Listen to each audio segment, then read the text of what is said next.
Why bother with structure? One of the biggest challenges, I think, for people that grow their own business is transitioning from being the entrepreneur and behaving as an entrepreneur into being the professional manager and behaving as such. It's not an easy transition because the behaviours that make a successful startup entrepreneur are exactly the behaviours that don't work as you get larger. I can talk about that till the cows come home, but let me focus in today on one simple little thing.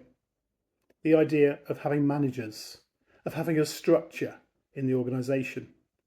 And the problem is, for the startup entrepreneur, structure and managers means overhead and complexity. They don't want that, they just want to get on and do it. That's in their nature. The problem is, that goes wrong as you get bigger. And let me explain why it goes wrong. And it's all about communication channels. Let's assume there's one person in the business working for themselves. No need to communicate, just get on and do it. Very simple, no overhead. Employ one other person. Gets very marginally more complicated because the two of them need to talk. Let's say they spend 10 minutes a week talking. That's a little overhead, but not too much. Move to 3 people, and that 10 minutes. How many communication channels are there between 3 people? There's actually 3 communication channels. That 10 minutes becomes 30 minutes. Okay, fair enough, not too bad. You can manage that, 30 minutes a week to coordinate between 3 of you. But then you move to 4 people. How many channels then?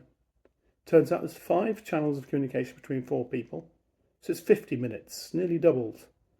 But it's still okay. We can manage 50 minutes a week to coordinate ourselves. Once a week management team meeting. Let's move to 5 people. Do you know how many communication channels there are between 5 people? There are 9.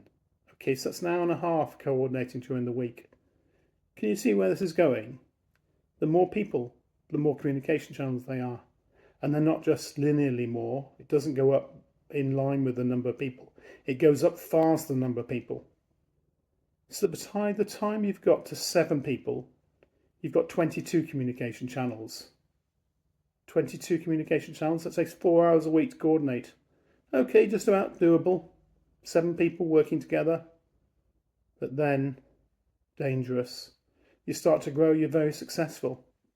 And you get to 20, 25 people. Do you know how long it takes for 25 people to coordinate with each other?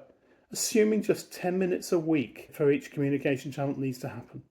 It's frightening. It's 50 hours. It's over 50 hours. Hold on a minute. Yes, that's longer than the working week. There's no work being done. Everybody's spending all their time communicating.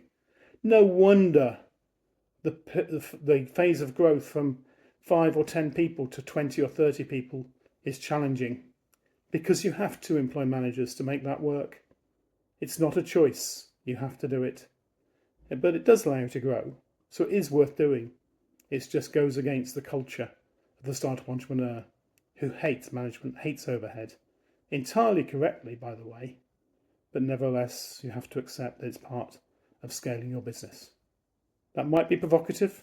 If so, I've achieved my goal, to provoke you and to motivate you to do something about it. Accept the need for management and put it in place very carefully as you need it in order to allow growth to happen. More on that another day in another tip. Good luck.